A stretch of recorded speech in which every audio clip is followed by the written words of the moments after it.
This system is incredibly arbitrary, and it cannot escape the history of Western US colonial expansion. The types of conglomerates that we are talking about in terms of who get this arbitrary access and who get this preferential water access are dominating the California Valley that produces critical foods and fruits for a significant portion of the US population, and is also exported to other countries around the world because it is also in some cases exported, like in the cases of oranges, for example. The delta in this debate, or comparative in this debate, is a system where everyone pays the same price under market share, or pays a price on a system of pull and demand factors, or a system in which merely arbitrarily having access to that water because you were a conglomerate that were handed it or purchased it or gained it from colonial expansion, or by merely those arbitrary factors allow you to get preferential pricing.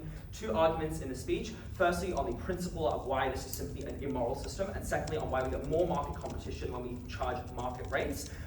Additional piece of framing here. I think in the counterfactual under our world, when you do not get preferential access and you pay market rates, those are rates decided based on like market demand or supply and demand, which is distinct to municipal rates, which is the rates that are charged in the city, in which there's often an upcharge because you live in the city and like there is perceived to be you have more capital and therefore you pay more rates in metropolitan areas such as Los Angeles or San Francisco, for example. Whereas if you are going off of market demand rates, you sort of take the aggregate demand over the economy with the aggregate supply and then sort of base pricing off of that.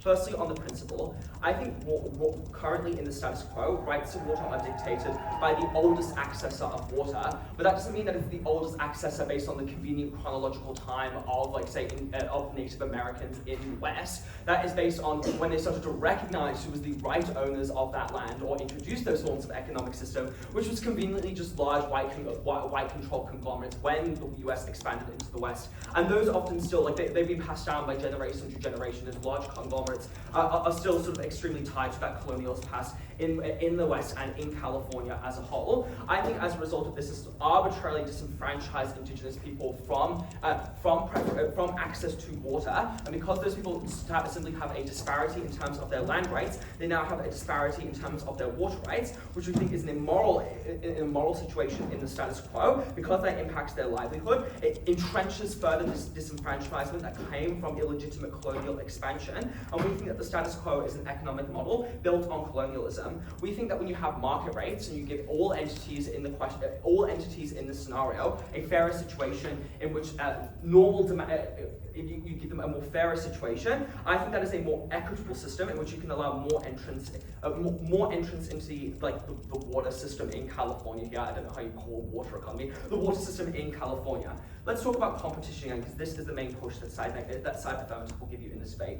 Note the system arbitrarily awards water rights. That is to say that it arbitrarily awards on the people with the most amount of money in the past, but not necessarily with the most capacity to make money into the future, or the will to make the most amount of money into the future. That is to say, it is handed to people who maybe were not super incentivized to make an incredibly good product or make a product incredibly efficient. The problem with the status quo is people can purchase access to this water without being incredibly productive. That is to say, they get access to cheaper operational costs, not necessarily because of the good product or the innovation they provide to like the food economy or just agriculture as a whole, but because on the basis that they are efficient. It is really arbitrarily awarded by the fact they were there and they were able to, say, buy up competitors, for example, because they had other assets within the firm, like adjacent to agriculture, that gave them a capital pool in order to do this here.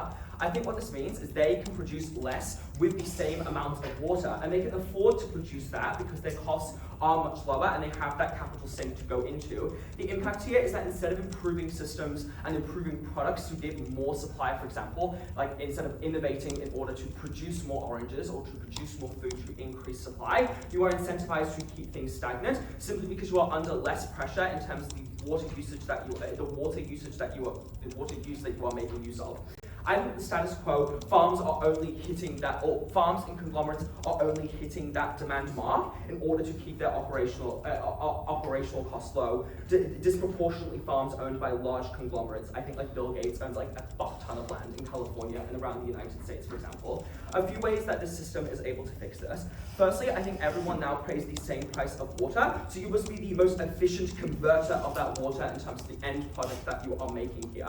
I think it's important to note in the status quo, you were incentivized to sort of fuck over your competitors in terms of your water usage, because your preferential access impacts pricing, it impacts where that water is flowing, and impacts where that water is diverted, which is particularly pernicious in the context of dry California Valley, where there are droughts and there can be a level of uncertainty in terms of where water is going and what water can look like here. I think that is you are incentivized to do that in order to protect your margins. Like, I think the logic behind this is that these conglomerates want to dominate market share, even if they trade off a little bit of their margins in the end, because the counterfactual to that would be like competitors making up more of that market share and diluting their overall hold in the agricultural sector here. So I think what the end impact of the status quo is, and why the status quo is simply so problematic, is that you just are incentivized to produce less with the water that you have. You're incentivized to use as much of that water as possible without necessarily increasing supply proportionate to that, in order to deny water to your competitors, in order to deny water to other parts of California. That is incredibly problematic because it simply makes everything, it drowns out competitors, and that over the long term puts upward pressure on prices, simply because you have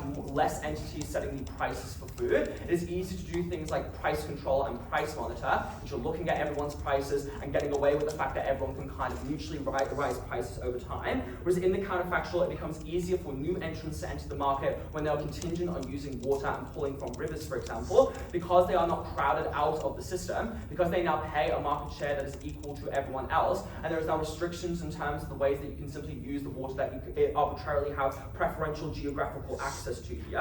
What I think this does is just like the simple impacts of new entrants into the markets is you have an incentive for more innovation because you're trying to get over your other competitors in terms of your efficiency in producing food, and the volume of food that you produce is directly conducive to those forms of success when you are specifically a new entrant and you're trying to go from zero market share to some level of market share here as well. But also, it naturally puts organic downward pressure on prices over the long term, because to the extent that less people are being crowded out by this arbitrary water system, there is now more entities setting prices, more entities trying to undercut each other. And when you have lots of tiny entities trying to compete for the same amount of market share, price cutting becomes the main metric that they often try to do this on. It is the most easy metric in order to try to win over consumers and win over people in the supply chain to come to you. You're a small entity, you need a point of difference. The price cutting is the clearest point of difference here. Whereas on the side negative, I think you buy up lots of other people's water supply. I think this becomes a sort of monopolistic tendency for a lot of these conglomerates to do and engage in, and as a result, I think crowds out a lot of people who otherwise could produce food for California and the US economy here. The main impact is just on productivity, and this impact is just so important because the productivity is directly conducive to the amount of food that is on supermarket shelves, that is directly impactful over just the quality of people's diets, the quality of life. The pricing of food is a massive impact on families and the global economy as a whole. For all those reasons, we want better water, we want more efficient water usage of the water that exists, we want cheaper food, proud to propose.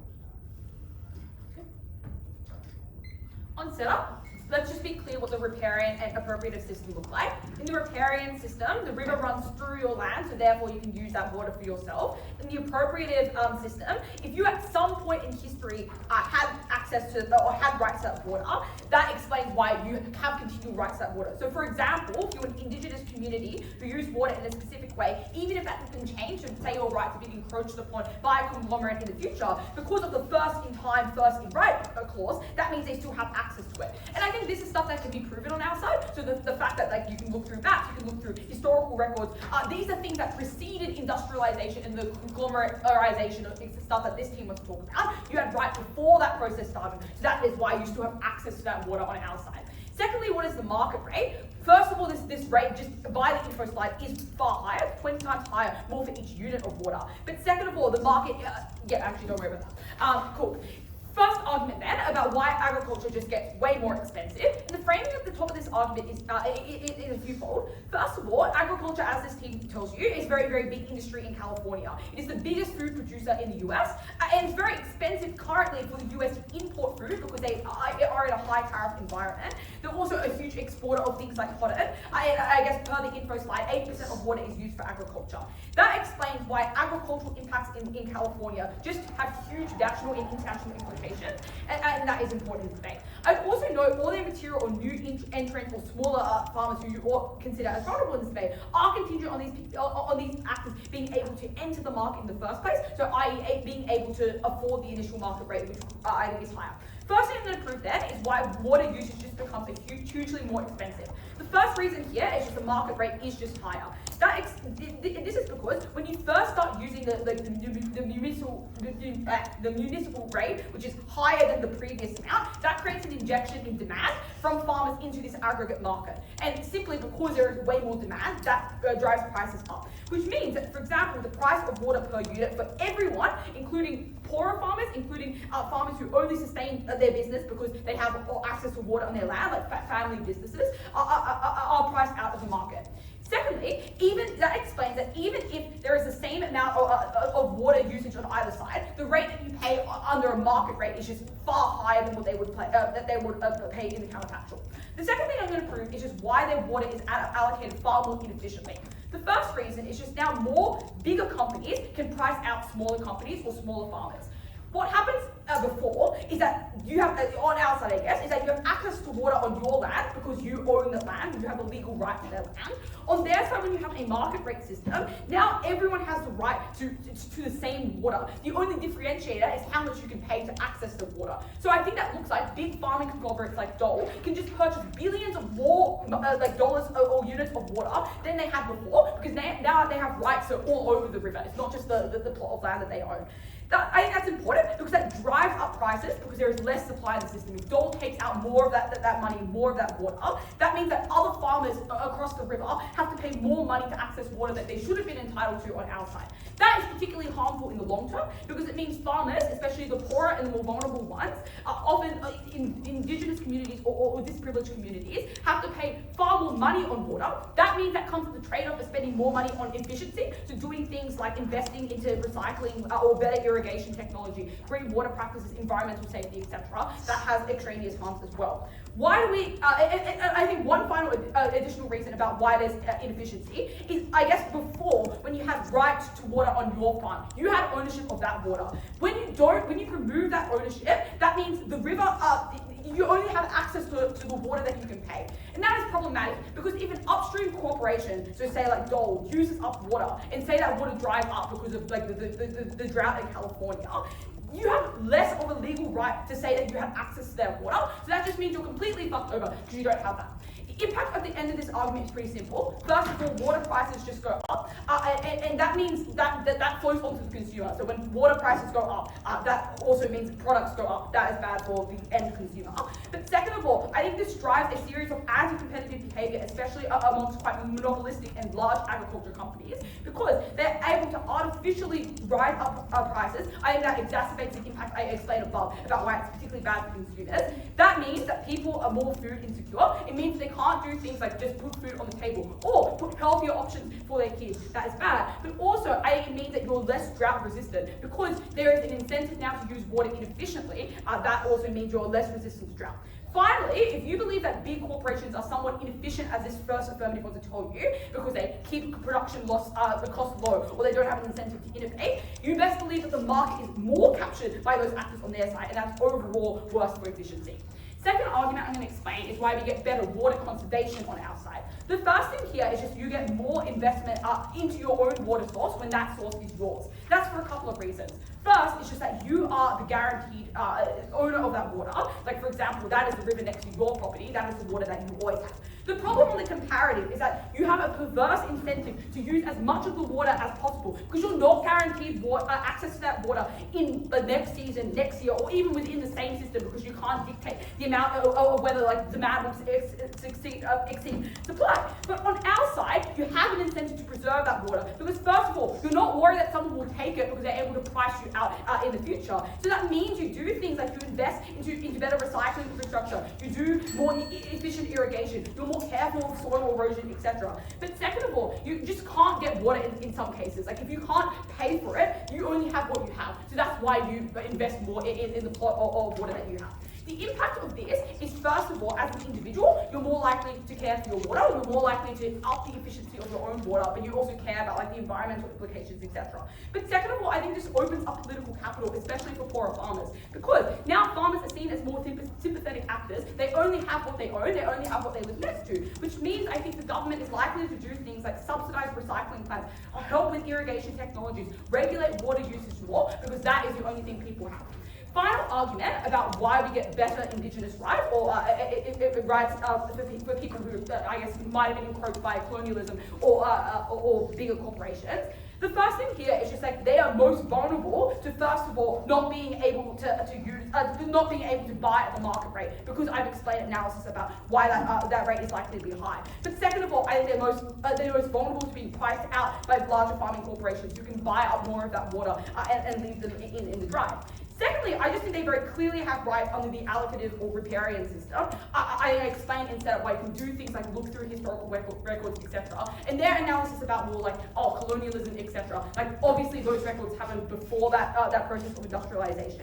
And I think the impact there is one of principle. You principally ought be able to have continued access to what you had initially. I think it also just means it's easier to make legal claims for those rights, because if you believe that these corporations are as powerful as they say, this obviously makes them far worse. They're able to consolidate more of that power. That makes it worse for Indigenous rights. This is important for a couple of reasons. First of all, I think land is uniquely important to these communities, spiritually, as part of their identity. But second of all, I think Indigenous communities are disproportionately decimated by big agricultural corporations. So they will be able to have a maximal opportunity to financially reap the benefits of the land that they have, and that's something you should care very deeply in this debate.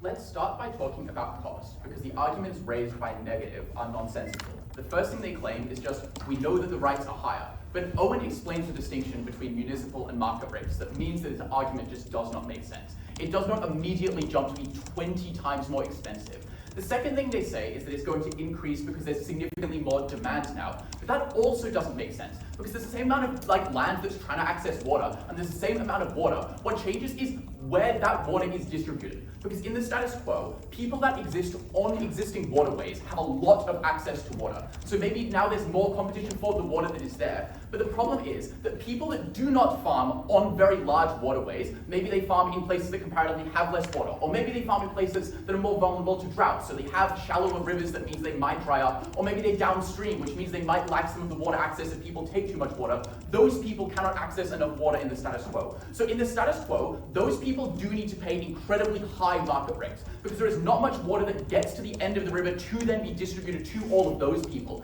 And those people then have incredibly high rates. What actually happens now is the market rate decreases because all of the water is then pooled into that collective pool that then gets distributed to everyone that wants to access it for farming.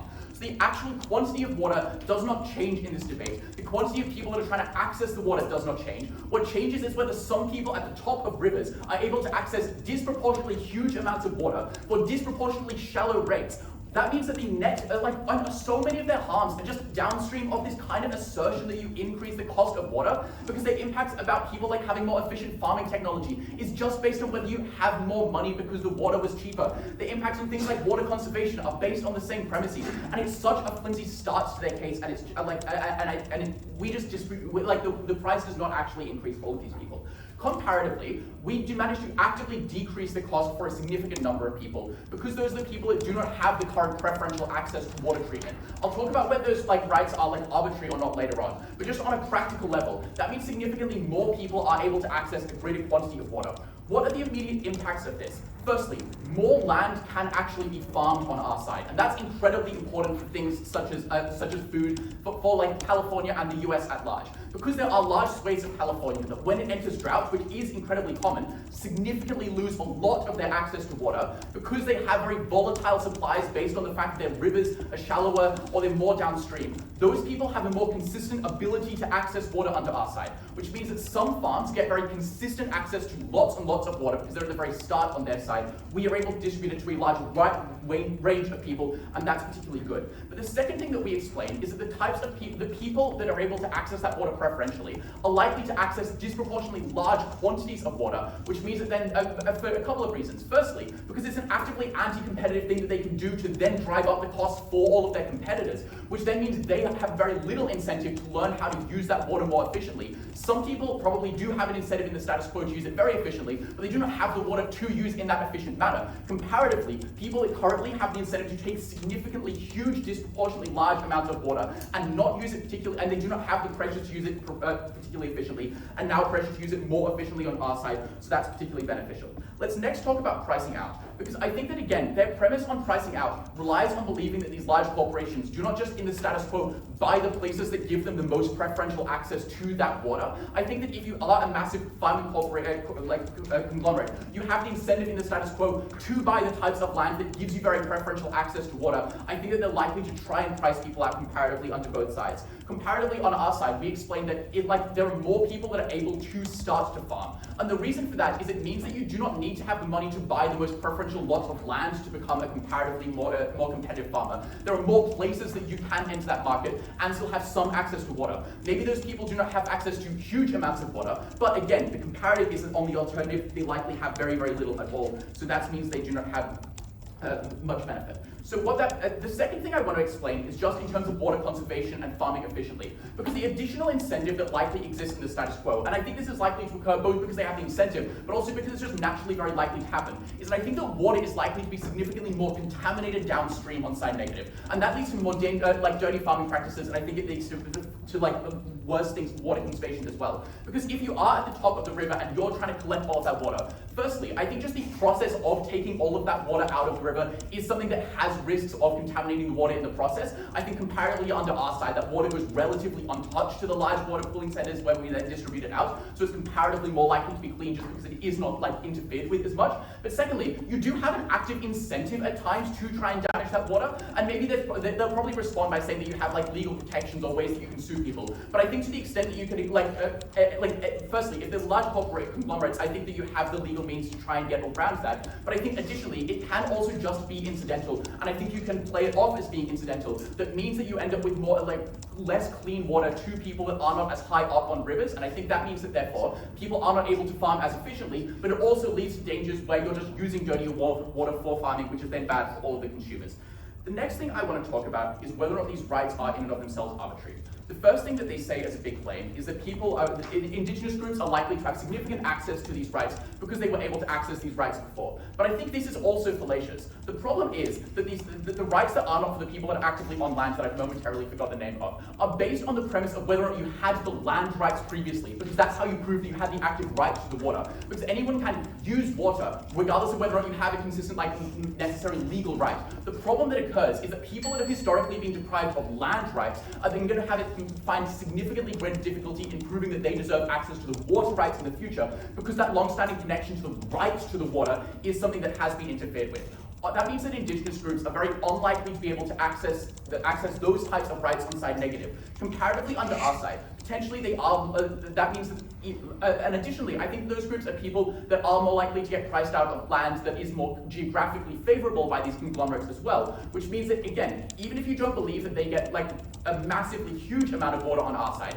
comparatively they're less likely to get priced out, and that means that we're more likely to be able to give them access as well. The second thing is I think that indigenous groups are likely to just get treated in ways, can just get exceptions to these rules under both sides. I think in many cases it's likely to be politically favorable to have anti-discriminatory methods that means that specifically indigenous groups get carved out of either system, which I think means that it's unlikely to be a particularly large win for them even if they prove the cost is particularly higher. I think there are reasons why those groups might get benefited anyway. So, what should you believe at the end of this case? The important thing first and foremost is that we end up with cheaper water for a larger pool of consumers and a larger pool of people that are farming. And that means that all of the impacting they do in this mechanistic debate, they do a lot of work explaining why food is really good, but that's uncontentious in this debate.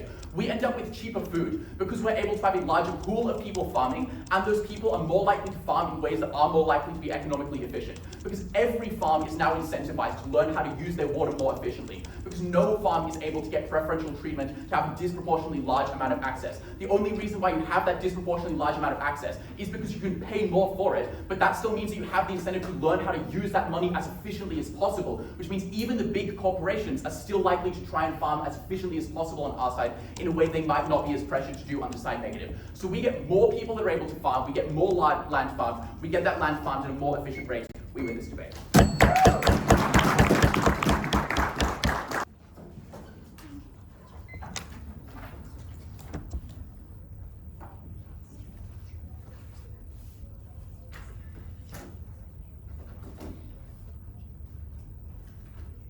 Currently, Kevin O'Leary is building the largest ever data center in Utah, which will use more water than anywhere else in the state. And the problem is, Utah has a demand-based system, so therefore, when Kevin O'Leary enters the market and demands all of that water, the supply goes down and the water price spikes. That's our claim. When you have a purely market-based demand system, companies can enter the market and artificially spike the demand, so they spike the demand for water, and the supply stays the same as supply goes down. On our side, when landholders have the first rights to that water and rights to that land, they can refuse to sell to those corporations or still at least get some of that water in the first place. That is our claim. 2A is wrong. The quantity of water does go down. The quantity of water does stay the same. The demand of that water goes up on their side of the house. The companies can enter the market, construct data centers, build new farms, put new things on water, and all they do is pay the market price for that water. That is devastating for the price of small agricultural firms and populations who depend on land rights for that water. First, let's explain the first question on the supply and demand of water.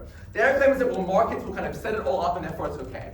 The first thing I want to explain here is the flip, which is to explain that on our side of the house, when you restrict land rights for water, wealthier cities have a high incentive to try and increase new water sources. For example, with the riparian system currently, places like LA have invested in desalination plants and new water holes and water logging because they know they can't just buy out the water from those farms at high municipal rates. The problem is for their side of the house, if they get access to the entire state's water supply, they can just pay the higher price that they say they can afford and buy out all of that water. On our side, they have to invest in new water sources, desalination plants, importing water. So wealthy residents have to do so. But also, so do ag corporations, right? They can just buy the water from other parts of the states, they do so as well. Their claim is they say again that all the quantity stays the same, it's all just about where it's distributed. But again, that is not the case, right? There are many things that can put pressure on the demand of water. As I've already explained, California is building a large amount of data centers. On our side of the house, they have to pay those rights holders money directly for that water, or they have to build their own water source or their own other kind of sources to pay for those data centers. On their side, they enter the entire state's market and buy up all of that water, which should go to agricultural companies or small agricultural firms. Clearly that raises the price of water in a huge amount on their side of the house. I guess the question you must ask yourself is it easier to buy land or is it easier to buy rights on an open market? Obviously, it's harder to buy land. This team is right. Yes, big ag companies on both sides of the house will buy up a lot of the land and will use the water. That's probably symmetric, right? So all those downstream effects this team suggests are symmetric. The large ag companies own the entire river on both sides of the house. The question is to ask yourself, overall, is it easier to buy land or water? A few things. First of all, often governments own land, right? To give out benefits to those landowners who pay it through taxes. But also, clearly, at least on our side, people who own land rights get paid for those land rights. So for example, if a large ag corporation wants to buy out a plot of land from an indigenous person, at least on ours, they get paid for those rights. They had the initial land rights to those water, or small farmers did. On their side, it enters the water market as a whole, and you just pay for a higher price of water, jack up the price. Clearly at that point, at least even if you can, it's ag companies on both sides of the house, the process of buying land and buying land rights for some real benefits on ours, but some benefit on their sides. But the final flip on cost is very simple. On their side, you can buy more water than you need and hoard it to jack up the price, which is much easier than just buying up more land, right? So on their side, if you're a large ag firm like Dole who wants to price out smaller entrants, all you have to do is buy more water than you need, store that water somewhere, and use it in future seasons, or just take the profit loss. Because in a market system, it's based on demand and supply, right? So what stops a large farm from just buying more for their initial farms and is holding it for new entrants, right? Flip the time on new entrants. So that should explain pretty clearly that, well, yes, their argument on markets only works if demand stays the same. Demand does not stay the same. There are new entrants to the market that are currently putting pressure on California's water, and you need land rights so people get paid for that water, but also so people remain in small farmers' hands. What are their claims on the water agriculture system? Their claim is they get new entrants to the market. But this claim makes absolutely no sense, right? We're talking about agriculture companies here. You can't just set up a farm in the desert next to not a river and get water there. Like, clearly by their categorization, big ag firms already own the entire of the agriculture anyway for the reasons that they give. Who are these small new entrant farms who are building farms in drought parts of the state with no water? Clearly that makes obviously no sense, right? This is not an argument way highlighting the debate. The other times they say, well, our benefit is that people don't invest in water because they're guaranteed water, so they'll not make more supply. This also makes absolutely no sense, right? If you are a big ag company, you want to maximize your oranges as much as possible. So you have more supply of water, you just make more oranges. Like, why would you sit on water you're not using? Deeply unclear, right? Like, their claim is like, oh, if you're a large company, you'll not use the water that you have. Makes no sense. They have a profit incentive to use all that water anyway. We explain a flip. We explain that when you know how much water you have and you're guaranteed access to that water, you will make longer-term investments in those industries to do things that, have better irrigation systems, more environmental regulations. On their side, these companies are not guaranteed access to that water. New entrants to the market can take it, they can do stuff like it, which flips their claim on pollution, right? Because if you know that your part of the river is going to be secure for, a decade or so, you won't pollute it because you know you can have it in a decade. On their side, you treat the water badly. It's all just in one big heap. And yes, there are regulations on both sides of the house, but 2A gives you the reason why you can float regulations on both sides of the house. Companies mistreat water incredibly badly on their side, where they don't have any incentive to actually engage in it. And even if you believe that the cost of water on our side is slightly higher, you should weigh this investment claim on water, quality of water claim over cost for a few reasons. First of all, I would say in situations where water supply is lower globally, the pollution of water is much more important, right? Because that's when it causes other downstream effects to the environment, like species dying, water being polluted across the entire ecosystem. So if prices are simply higher, we will pay that price for better quality water in times of drought or in times of shock. But also, things like environmental damages can have huge effects on other issues, right? Like food security, when it poisons the crop, or on people's health and it poisons the water as well. In those cases, we're willing to cop the small price of water increase on us in our worst case, for this company taking care of water in a more important way. So clearly we've won the issue on cost, but also on the issue on quality. That's not exactly indigenous people. Their claim is well, the companies will colonize, and we say that there's maps.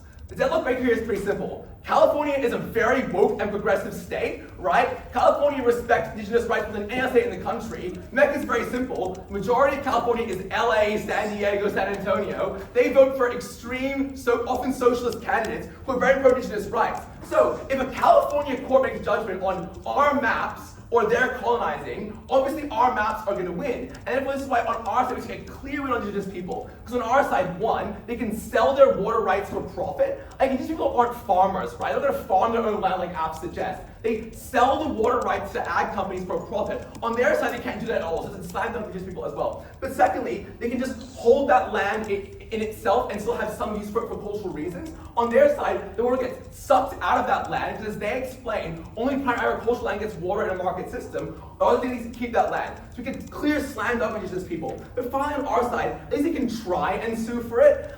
They're like, oh, well, it's such regulations. Often it's not. You have to actually sue. We have the evidence to sue in those instances. For all those reasons, you should vote for side negative.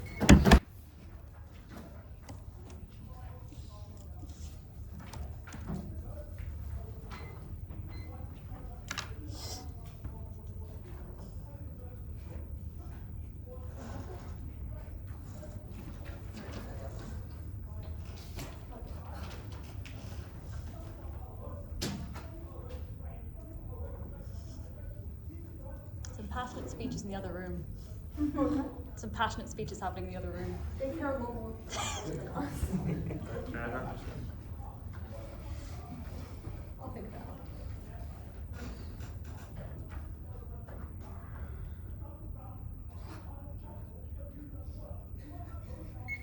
I think the simplest difference between these two systems of water distribution is that under their side, you get to make a one-time purchase. You get to buy acres of land, and you have access to those rights. You have access to those rights to distribute as you please or to retain forever. And I think the important thing to note there is that purchase was made many years ago, potentially decades, potentially centuries, before you've been able to develop a productive farming system, before you've been able to prove that you have a comparative advantage at it. And that means that under their side, you do not have to pay proportionate to the amount that you are creating. I think that is the way we win this debate. three clashes and then some miscellaneous smaller clashes. Firstly, under which side is water more expensive? They make a really silly claim. They say that when you have to pay for municipal rates, that is 20 times more expensive, and that means that is an injection to the market. Read the words in the info slide. There's a difference between municipal and market. Municipal means city, market means supply and demand. Obviously, those are two differences, and that was a claim they couldn't make. But the second thing is, as we explained, we get more water into the market because you're able to access the waterways that weren't necessarily owned by farming corporations initially, and that means you're able to add them to the market instead of rely on the owners of that land distributing that water themselves. The state is able to distribute them under our side. The second thing they say is it is easier to buy the rights to water than the rights to land, and that means that easier to buy the rights to water than the rights to land. That means you are able to, pay more money. But I think the difference is very simple. Under their side, you have to make a one-time payment. So when you are a big farming corporation, you can buy the land one time, and that is a very cheap initial investment for you to do. Under our side, you have to consistently purchase the access to that water repetitively, and there is just no fucking reason why you buy more water than you can't use. That is an immediate loss to you. Under their side, they can do the calculus and say, I'm willing to make a bit more purchase water at one time. What we explain is that we just reduce the incentive to oversubscribe to your use of water. Because firstly, we do not allow anyone to purchase complete access to water. We do not allow anyone to own the waterway and then say they're going to use 60% of the water and then use 80% of the water. That is the harm that they have to cause. But secondly, you just have an inability to outuse the amount of water because the state is telling you how much water you can use instead of you telling the people who are purchasing water from you how much water you're going to use. Secondly, who allocates water efficiently? This team states that big farming conglomerates can pay for complete access to the water and crowd out other competitors. The thing that I want to note here is that obviously sometimes big farming conglomerates are good and productive, and sometimes they're not good and productive. The difference is that the productive ones are the ones who have access to water under our side, and the unproductive big farming conglomerates have more access to water under their side. A couple of reasons why this is true. The first thing I would observe is that if it is true that farming conglomerates can pay for complete access to water, it is worse under the status quo because they are able to access the waterway itself, they're able to purchase the upstream land, and then completely shut out the access to their competitors for water. And that means they get the complete win. They get to buy the head of the river. On our side, they have to focus on the operation costs of owning that water. There is no benefit to buying more water than you need because you are not able to crowd out other competitors by buying that amount of water. And just observe, when you have, guys, I keep saying this, when you have access to complete waterway, you have the ability to undercut your competitors. Let's talk about productivity. I think that's the most important question in this debate, and the reason for that is that obviously some farming conglomerations are good. We explain two things at Owen that get no response. The first thing we explain is that when you are able to purchase complete access to the waterway, you have no incentive to innovate your use of that water. You have no incentive to buy things like tiered farming systems that allow you to use water particularly productively. Under our side, what we explain is that when everyone has access to the initial same price of water, the farming corporation that has the biggest profit margin, therefore the ability to purchase more water into the future, is the one that is able to generate the biggest profit margin for the amount of water they're using, the one that's able to convert water into product faster. And so when Angus says, why would you sit on water that you're not using? The reason that you sit on water that you're not using under their side specifically is it obviously costs money to convert water into product. You have to do things like plant seeds, you have to do stuff like work the land, and obviously if you have access to the waterway, there is no incentive for you to just put more work onto that waterway. What we explain is that when you want to own the access to water, you have to be consistently producing it into a product. Your purchase of water, obviously, like the money that you get from profiting off your product is the money that you use to purchase more water. So the system of profit into water ownership specifically occurs due to productivity on our side of the house. And the thing that I would explain is that under their side, if you want to own access to water, you have to do one upfront payment. The upfront payment that you do is purchasing access to land. Under our side, the upfront payment you make is the initial development into things like productive farming systems. You do the initial capital investment of developing tiered farming systems, or the initial capital investment of retraining your workers. And then on both sides, you just do the repetitive access of developing your land into products, but on our side, you're doing so in a productive way. And observe that those things are the ones that allow people more access to food, because your land is producing more food than it was under their side of the house, and your land is producing food at a faster rate. The second thing that Owen explains is that you have an active disincentive and a motivation to limit your competitors under their side of the house, because you have the ability to do so, and that means that any water that you don't use is water that you are immediately giving to your competitors, and that was water that you didn't have to sell to your competitors under their side of the house. So obviously you use more water than you need. Let's talk about the three, miscellaneous issues in this debate then. Firstly on conservation, then on data centres, and then on the principal clash. Firstly on conservation. Jade tells you that under their side, water is finite, so you have an incentive to conserve it. Firstly, obviously that is tense with their other claims that water is finite on our side of the house. You should dismiss that first part, their argument, because they're, unites their case. But secondly, I'm explaining the reason water becomes finite is things like drought. Obviously, those are things that you as the owner of the land cannot control. You can't control whether the rain happens today. You can't control whether the temperature rises. And all of that means that you don't actually have the ability to do conservation that protects your access to water. So obviously, there's no reason for you to spend the money doing that. But I would explain that drought is particularly bad for farming because it means you can't produce your product, you can't water your field. So what we would rather is that if the drought happens, under our side you have the ability to purchase more water from your competitors, to not kill the plants that you maybe were able to grow with the next harvest time. On our side you have the ability to buy enough water to make your land still arable for the next year. Under their side they completely lose access to water for the time being because they couldn't purchase complete water rights in that period of time. Secondly, on data centers, this team saying that you do stuff like enter the market and buy up a bunch of land. And I just observed the claim that they make is pretty tense with itself. Because the first thing that Angus says is that there are massive data centers being built in Utah under our system. But then obviously he concedes and says they're already building them in California. I think both sides of data centers happen. But what we explain is that under the status quo, or under the system that currently exists in California, whoever has access to land can just put the data center onto the land and use all the water on that land. And I just observed the way data centers use water is pretty fucking illegal, right? Like they just use more water than they say they're about to use. And in California, where Silicon Valley owns the land, they're able to just put a data center on the land and use more water and funnel water away from LA. Obviously that's particularly bad. And our side, they still have to enter the market, and that obviously means they get priced out. So those data centers have really bad profit margins, bubbles popping.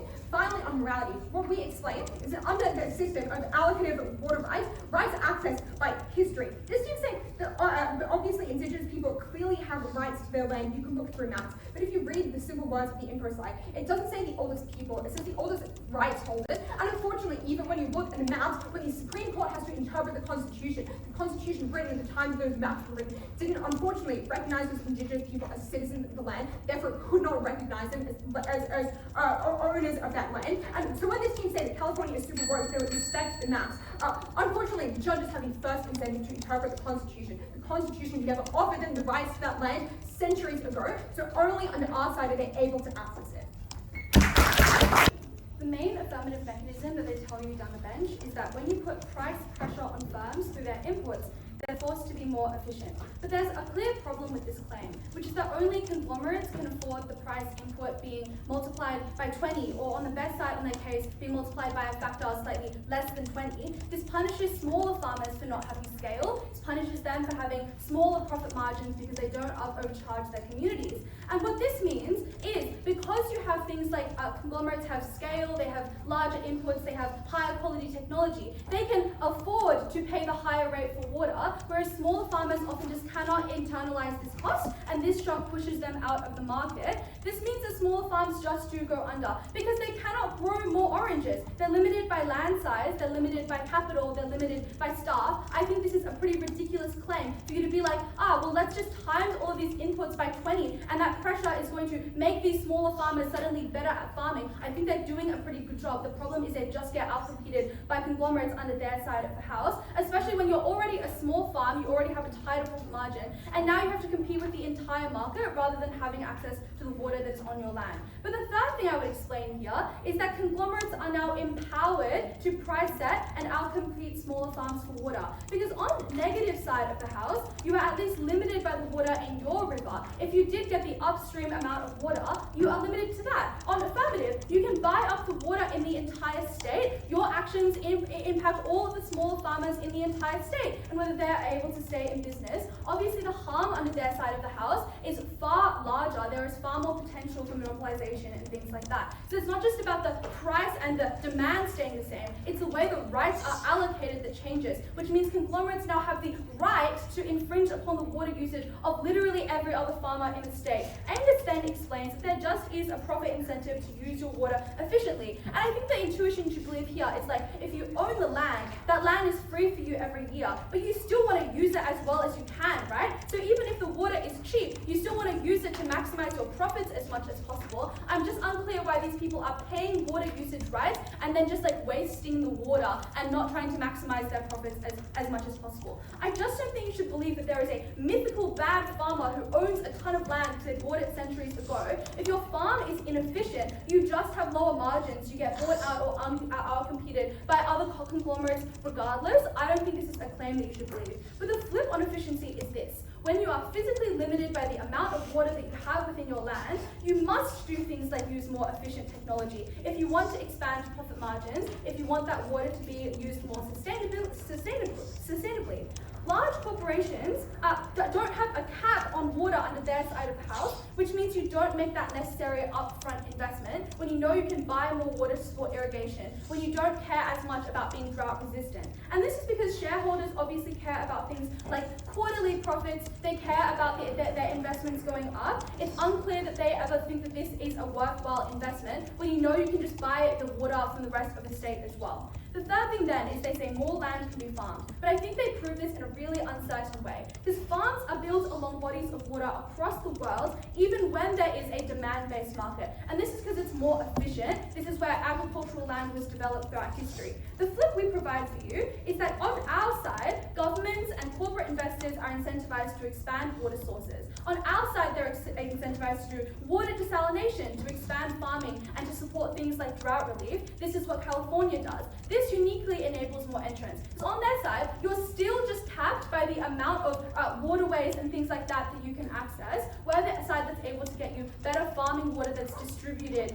more fairly, because you get more funding and incentives for this. The comparative is just that there is no political capital to expand this kind of water access. When the wealthiest people who are driving this kind of investment can just pay for the water and they don't care about expanding access to water for the rest of the state. The third thing they say is that, well, now you don't need ideal access to water to farm. But the problem here is water access is just still less reliable, because when you have a farm that's not connected to a river, you're more susceptible to market shocks on price. If a billionaire decides to open a data center in California, your farm just goes out of business if you're not on top of a river anyways. It's much easier for one actor to disrupt water supply. Comparably, water availability, even if you have a conglomerate upstream from you, is relatively stable year to year. You can expect that the water usage, even if it's disproportionate, is going to be relatively stable, which means you can make business calculations. It means you can take risks and make investments because the same actors are using that body of water. The fourth thing then is they're like, you buy up land which has preferential access.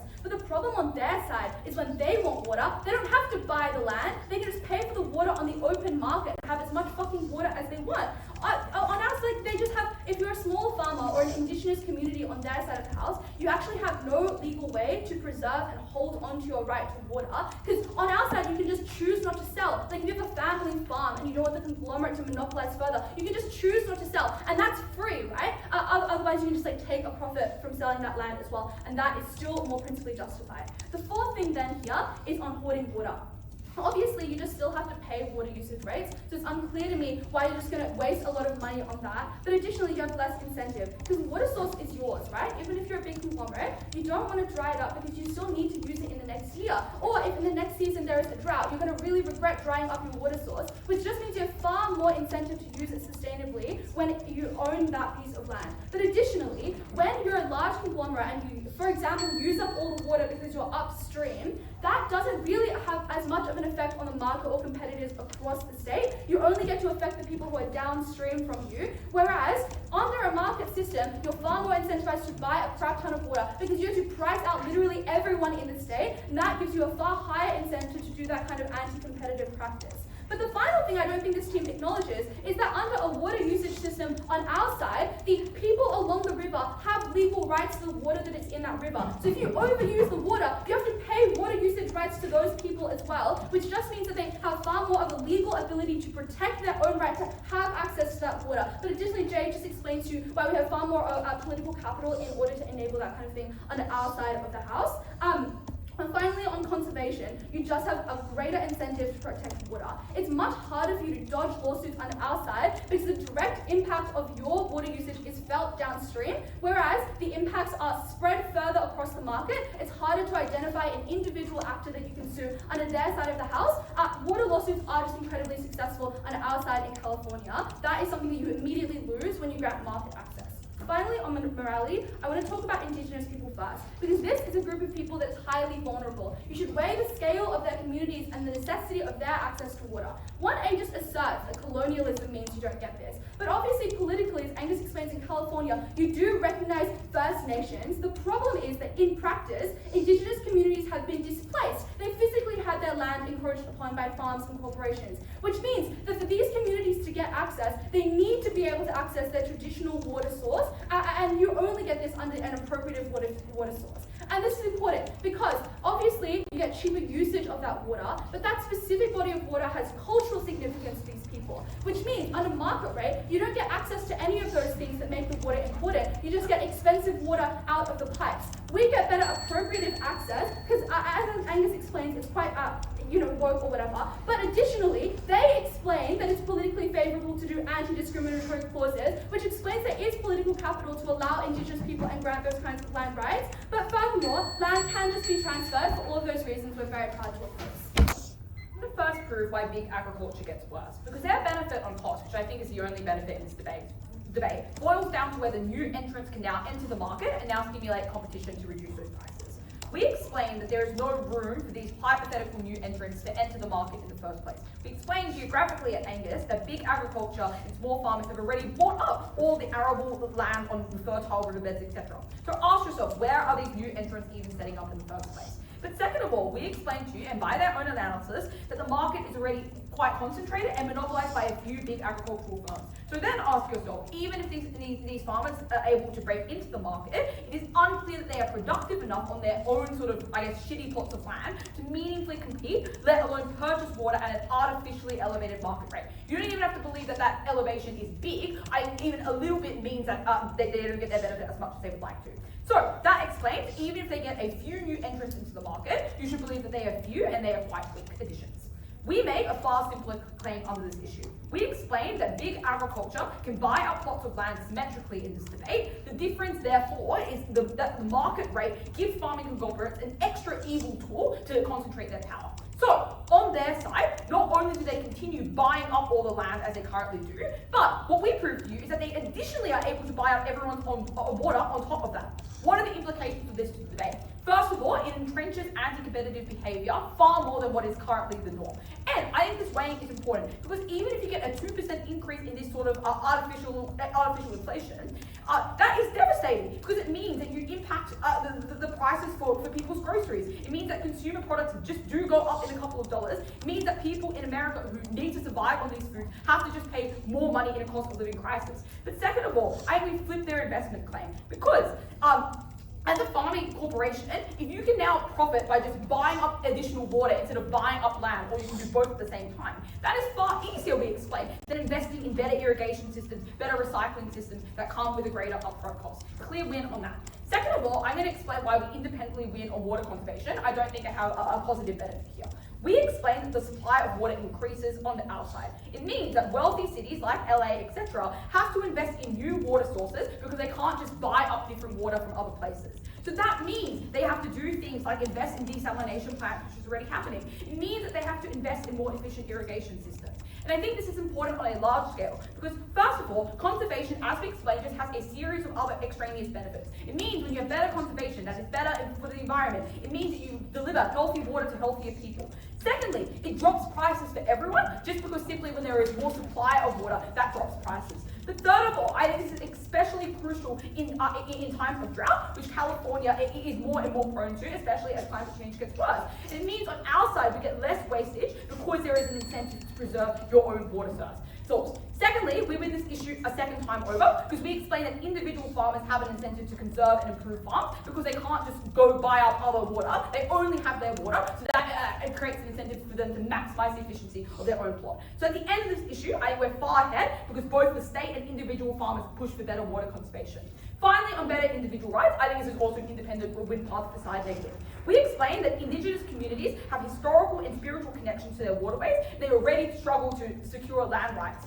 The market system locks them out further because now big farming conglomerates can buy their land, or they can indirectly sort of buy out their land by buying out their water. And I think the weighing here is just devastating for this team. They have a speculative benefit on, say, some new entrants might enter the market. We explain the certain erosion of Indigenous land rights. These are people who are far more vulnerable on our side economically, but also spiritually. But secondly, even if you don't believe any of our benefits on them getting more land rights, on our side, at least the big corporations have to pay these Indigenous people to use their plots of land. They have to pay other people downstream for using their stuff. That means that we at least pay these farmers. These are farmers whose lives depend on their agricultural output. On their side, it doesn't matter. If you don't own their land, you can still take their water.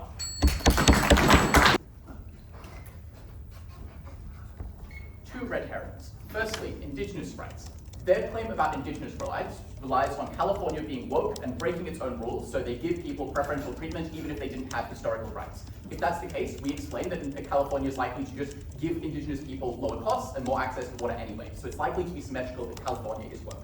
Secondly, on making water cleaner, the problem with their claim is that they explain why in the status quo, California does all of this desalination work. The tipping point is to explain why they would actively stop doing all of this good work. They do not get close to meeting the burden of explaining why California will voluntarily start to not make its water clean.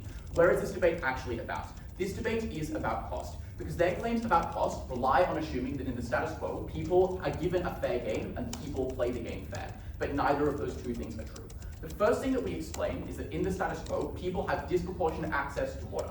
We explain that people that have preferential access to water because they are more geographically located, or because they are very wealthy and have been able to divert water like decades or centuries ago, are able to access disproportionately large quantities of water. Note that their claim about corporations is premised, it's like quite circular, which is they say the cost is likely to go up, and that means that corporations are able to access a disproportionately high amount of it, and that means the cost is likely to go up and price people out. But the cost doesn't go up in the first place. Firstly, because they just lie and they don't understand that it does not increase by 20% because the cities pay a significantly higher rate than the market rate for farmers. But secondly, we explained that a significantly larger amount of water goes into that market rate. Because in the status quo, there are lots of people that cannot access as much water directly from water sources. I think arability on side negative is treated as a binary, but we explain that arability is a spectrum. There are farms that will always have access to significant amounts of water because they are at the top of rivers or they have particularly deep rivers or things like that. But we explain there are places that are comparatively more likely to sometimes face droughts. And those places have a much less competitive ability to access water because they might exist on shallow rivers or they might exist comparatively downstream. And that means that they still need to use water rights and the market. And those people suddenly have a significantly cheaper ability to access water under our side. That means that we explain, firstly, that there is more land that is able to be farmed year-round and like decade-round, because things like droughts actually are sudden market shocks that they say don't happen under their side, but they are unpredictable. They do happen somewhat randomly, and they do suddenly mean that people can't farm their land. More land is farmed under our side, which means that we are then able to get all of the benefits they impact about why people are able to have more access to food and things like that. Secondly, we're able to get a greater, a decrease in cost for everyone else. The claims they make about cost. Firstly, they say that people are likely to hoard under our side. People are likely to hoard under both sides because if they have the incentive to buy more water than they need, or they have the incentive to take more water than they need, those things are likely symmetric. The reason why there is a greater increase in capacity to hoard under our side is just incredibly simple. It just costs more under our side because you cannot rely on the fact that the water, it costs more to hoard water on our side. Because if you are hoarding under side negative, you have access to a river and you have cheaper costs, so you take more than you need. Under our side, you need to hoard at market rate, which is just comparatively harder for these people, which means that there is less water that is hoarded, more water is in the system, and more water is then used in a productive way. And that means that across the board, you're able to have a greater access to water, and you're able to have more incentive for all farmers across the board to actually use that farming in a more efficient manner. And lastly, we just also explain that you are likely to treat the water worse on side negative. Because the argument they give is that you need to have access to that water every year, and that's why you'll treat it really well. But that's why you just put the place where you take the water at the end of your farm, so you still have really good access to water, but you screw over everyone else in the river. And yes, you can have legal mechanisms, but the harm is already done. Under our side, you always need to treat the water well. Because that water goes into the collective pool that you will eventually buy from, you still have the incentive to treat all of the water well, and everyone gets the benefit of that. That's why we win this debate.